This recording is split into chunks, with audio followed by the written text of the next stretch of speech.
The term culture originates from the Latin word cultivate. Communities are generally made up of people who share cultural characteristics. These cultural characteristics are defined by various influences, including geographical, spiritual, and agricultural considerations. Certain cultures impose distinct limitations or boundaries that make them unique. The purpose of this program is to introduce you to the most interesting and unique cultures from around the world.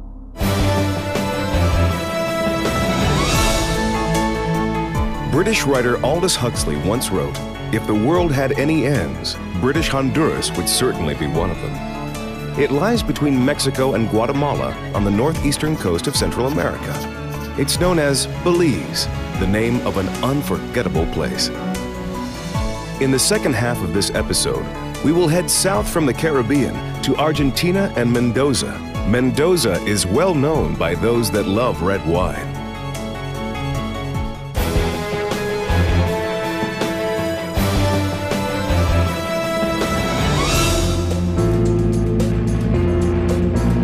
This tiny Caribbean country, previously known as British Honduras, was one of the last established British colonies. In 1981, having gained independence, the country's name was changed to Belize. Though it gained independence, just like Australia, it has remained part of the British Commonwealth. Belize is home to several unique cultures. It is also known as nature's best-kept secret. Belize has myriad natural wonders, including a coast lined by a coral reef, rainforests containing the remains of the Mayan civilization, beautiful caves with river sources, and waterfalls so magnificent they bewitched world-famous movie director Francis Ford Coppola. The British used the coral reef to enforce their rule in this part of Central America, which was otherwise dominated by the Spanish.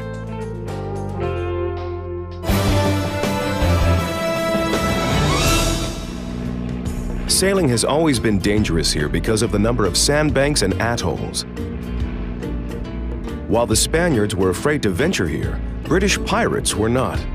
Surely you've heard of the Pirates of the Caribbean. The coral reef of Belize is the second largest in the world. It is 260 kilometers long and stretches some 16 to 40 kilometers from shore, with an average depth of 3 meters.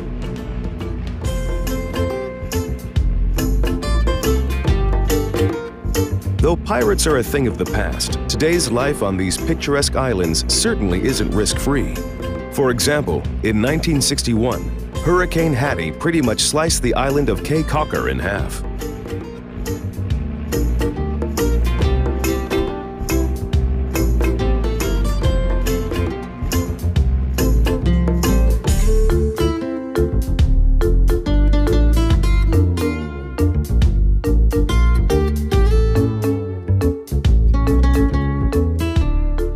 Regardless of the whims of nature, life on Belize generally flows in harmony with a laid-back Caribbean rhythm. This can be partly attributed to hippies that left the U.S. in the 1960s and set up their dream community here. The hippies may be gone, but their relaxed tempo of life has survived. These golf carts are an ecological and practical means of transportation for getting around an island that is only 6 kilometers long. The hippies would be happy to see only sandy roads and still absolutely no reason to rush about.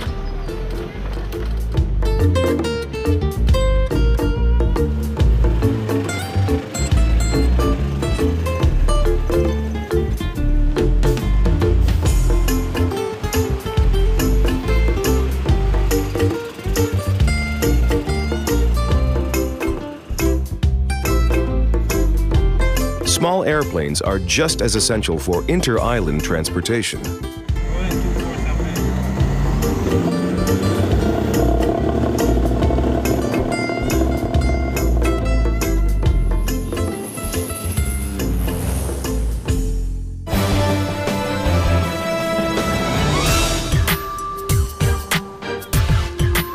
The Plasencia Peninsula, which stretches 16 kilometers from the Belize coast, has the world's second longest beach.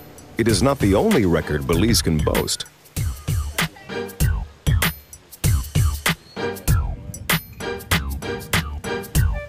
This pavement happens to be the most narrow boulevard in the world, and as you can see, it is quite busy. The local Easter celebrations are noteworthy. Hey, you gotta get my people, you gotta get my people too, yeah! On Belize, anyone expecting to see the Easter holiday observed in a traditional way is in for a shock. The celebration here looks a little bit different.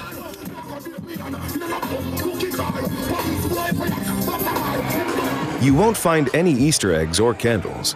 Bunnies, however, even if not precisely Easter bunnies per se, are plentiful.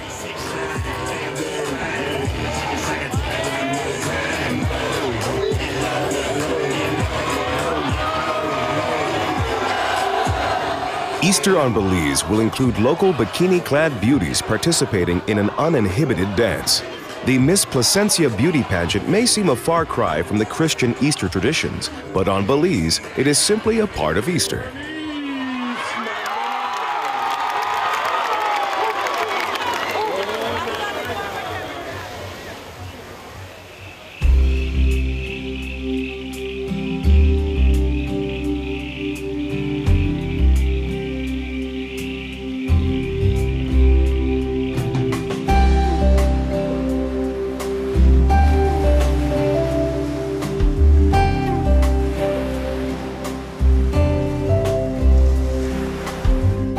The celebrations last long into the night, but the surrounding villages are up early in order to return to the hustle and bustle of everyday life, such as it is.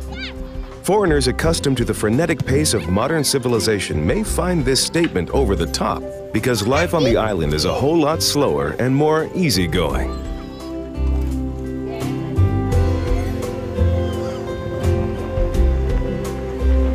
The Garifuna people, an ethnic minority whose unique culture has become part of the UNESCO World Heritage, exemplify the slower way of life. The Garifuna people only live within Central America, in the countries of Belize, Honduras, and Nicaragua. Caribbean Indians are the direct ancestors of the Garifuna people. They blended with African slaves brought to the Caribbean by Europeans. As a result of their intermarriage, these two ethnic groups exchanged more than gene pools. Their individual cultures morphed into something completely different. The result is an absolutely unique cultural mix which can be seen, by way of example, in the works of Garifuna artists. The best-known Garifuna artist is Benjamin Nicholas. In his subject, Mr. Nicholas combines the colorful nature of African art with a naive technique and the Garifuna everyday way of life. The hand drum represents an important aspect of this culture. The African roots of the Garifuna people has instilled in them a sense of rhythm and a love of drums. To show their respect for this ancestral legacy, the Garifuna people have put up a monument called the Drums of Our Fathers. The Hopkins village is living proof that this heritage is still vibrant. Life carries on in the traditional manner. The natives communicate in the Garifuna language. Hopkins village is also well known for the Lebeha drumming center. When the villagers hear a few beats played on a mahogany wood and deer-hide drum, they fill Lebeha, ready and willing to let the rhythm take over their bodies and souls. For some, drumming is more than just a pastime. There are two main styles of drumming. The faster style is punta and is meant for dancing. The slower paranda style often has a spiritual dimension and is used as part of a healing treatment.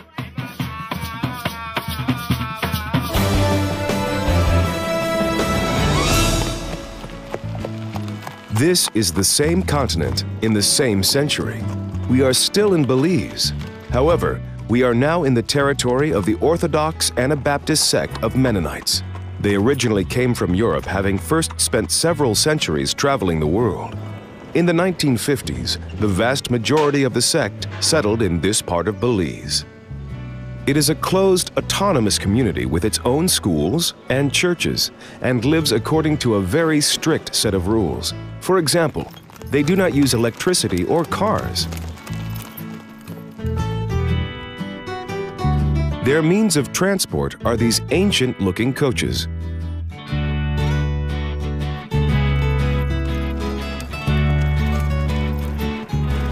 Agricultural machines are an exception. There is a catch, though. Even tractors must have metal wheels. The rationale behind this particular rule remains unknown. In order to pass on the work of their ancestors, they stick to their simple traditions.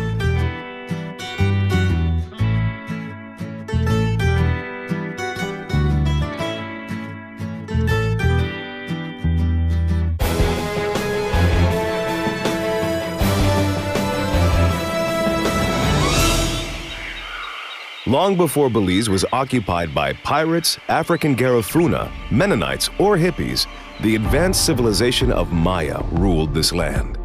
While today only 300,000 people live in Belize, at the beginning of the Mayan era, the country contained more than 1 million people. It is said that the Maya gave Belize its name. It most probably originates from the Mayan word BELIZE, which translates to muddy water. The first Mayan pyramids were built here around 569 AD. Historical research of the largest Belize Maya center, Caracol, proved that this region had huge historical significance. Around 600 AD, the foundation of Caracol was laid. At the peak of its glory, 150,000 inhabitants lived here.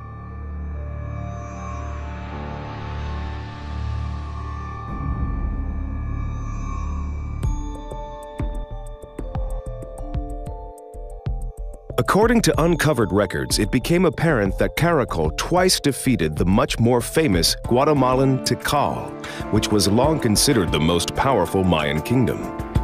While our knowledge of ancient Mayan life remains incomplete, one fact is inescapable. The Mayans revered the natural world surrounding their majestic pyramids.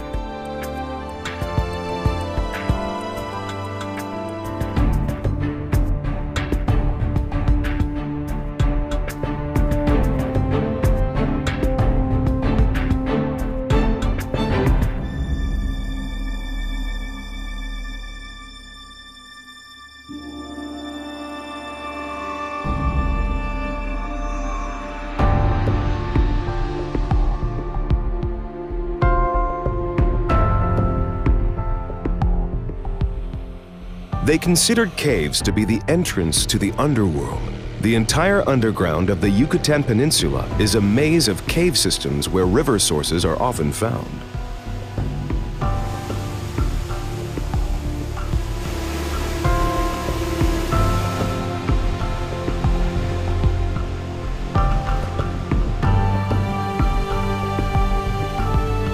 One of those is Blue Creek, named after the color of its water.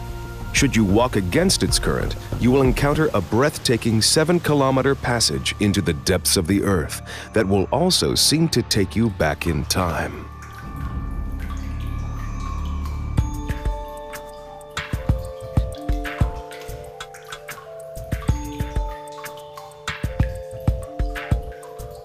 It is understandable that the mysterious and silent caves also lured the Mayans. These vases have been here together with human sacrifice remains for thousands of years.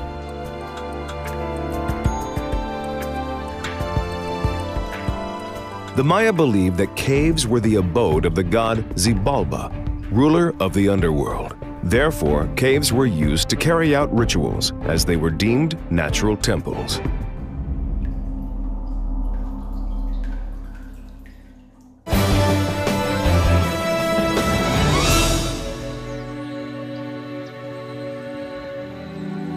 The once proud, powerful, and wealthy Maya are a thing of the past. Although their descendants still live in Belize, with one look at Mayan villages today, you can't help but know that their glory days are long gone. The traditional costumes harken back to a time when Mayan pyramids thrived and the sacrificial offerings of humans were presented to their gods.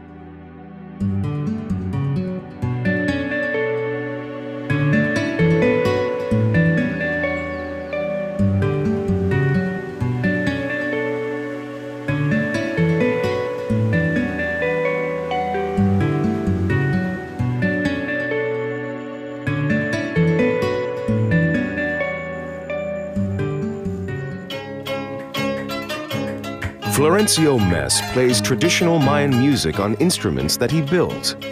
He is well known throughout Belize for his dedication to keep alive the culture of Mayan music. Florencio gives concerts with his harp, the recordings of which have been distributed worldwide. Though his music appears on CDs and you can even find video performances of him on YouTube, this simple man still lives in a hut that has no electricity.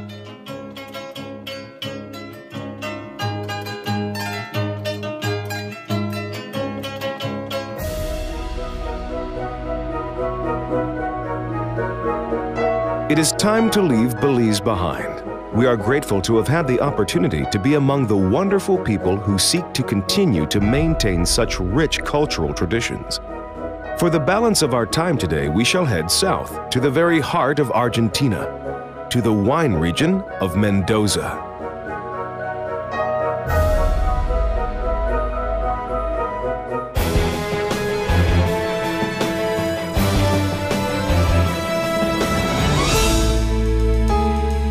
Bienvenidos a Mendoza.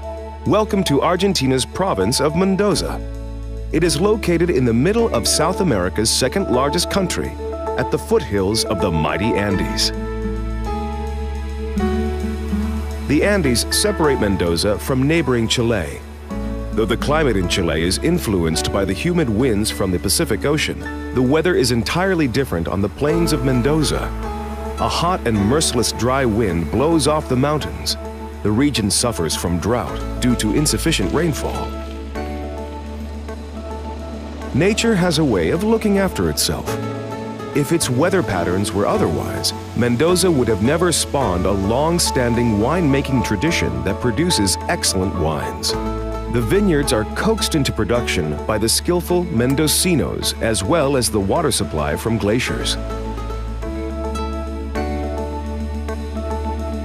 3/4 of Argentina's wine production comes from Mendoza, and the Malbec produced here is said to be better than the French original.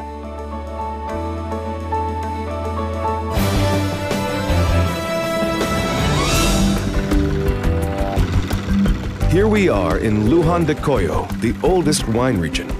It is the beginning of March, and the harvest is starting. Most villagers take part because it is a welcome chance to earn a little money in a place that lacks job opportunities. We are in the southern hemisphere. In the north, winter is turning into spring, but here it is autumn. Harvesting is done manually and carefully. It is demanding work. The collectors fill around 35 of these vessels per day. The absence of machines forces a reliance on human perseverance.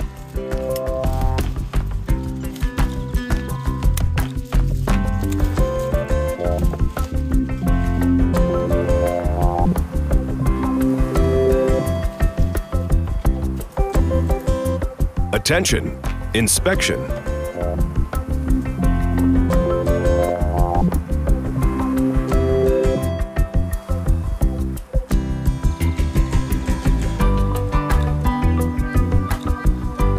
Miguel is responsible for supervising the harvest. He gives a chip to the collectors for each vessel filled. At the end of each shift, the chips are exchanged for money at a fixed rate of 50 cents per chip. A skilled collector manages to harvest around 35 baskets per day. Why is Mendoza wine so extraordinary? Besides the thorough manual labor whereby each unwanted stem is removed, the rough climate also plays an important role. The temperature difference between a hot day and icy night can be up to 25 degrees Celsius.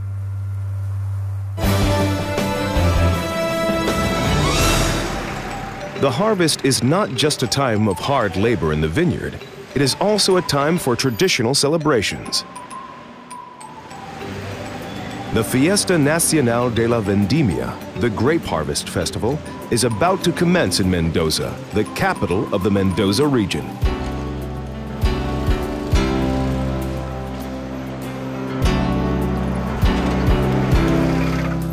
An important part of this celebration is the beauty pageant, which selects the national Vendimia queen. Photographs of the participants from all of the 18 precincts of the province can be seen all over the capital.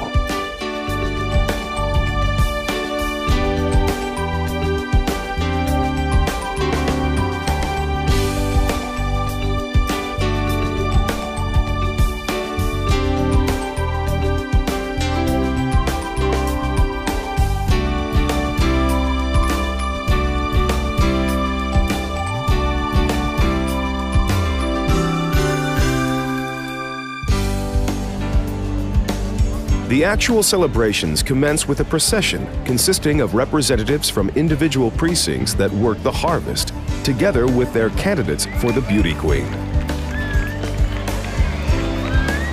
First, we see the girls with Argentine flags, followed by the carnival floats carrying the most beautiful girls in the region.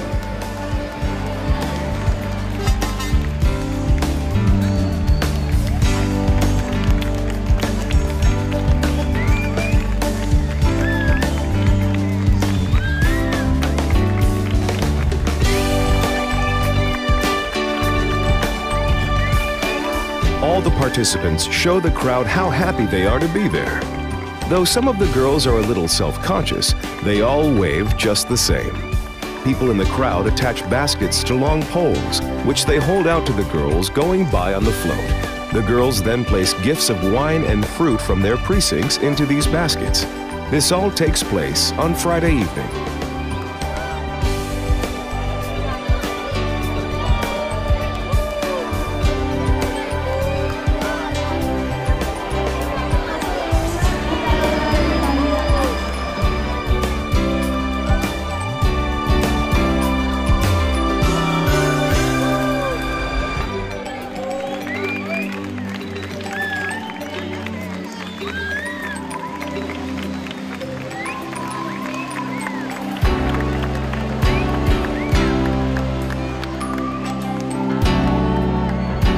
The climax comes Saturday night when Acto Central Nocturno mounts a theatrical event in the amphitheater outside the city.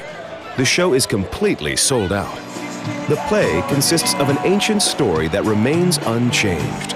It is the tale of an old winemaker whose harvest was destroyed by a hailstorm. The production has taken on a more modern form over the years. The current production is a spectacular show accompanied by live music and features 800 performers, all against a backdrop of magnificent scenery.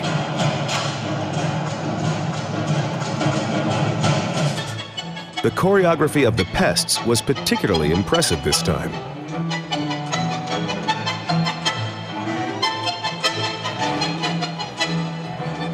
As soon as the spectacle ends, the results of the National Vendimia Queen pageant are announced. It is a once-in-a-lifetime event, as noted by the heartfelt speeches of the jury.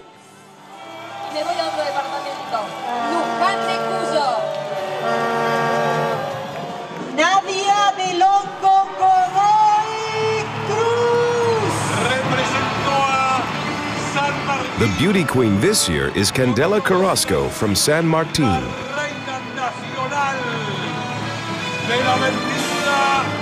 A typical Argentine, don't you agree? Buenas noches. Candela tearfully thanks her family and boyfriend. But considering the throngs of admirers in the crowd, that might not be the most sensitive thing for her to do. But as of tomorrow, the hearts of the Mendocinos will belong to Candela as they did to all of her predecessors.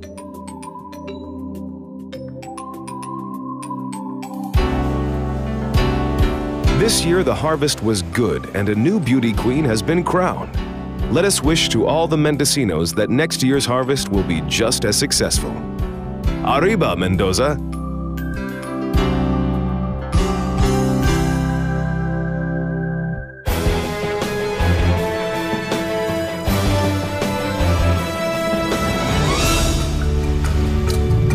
In today's program, we traveled from the Caribbean all the way to the heart of South America.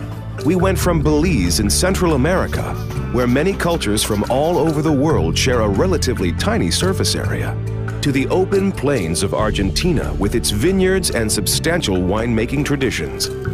In the next episode of Unusual Cultures, we will visit Taiwan, an island with 23 million inhabitants who succeed in maintaining their traditional culture in the face of modern times. A no less colorful cultural mix rooted deep in the past will await us in Jersey, one of the so-called Channel Islands located in the English Channel between France and Great Britain.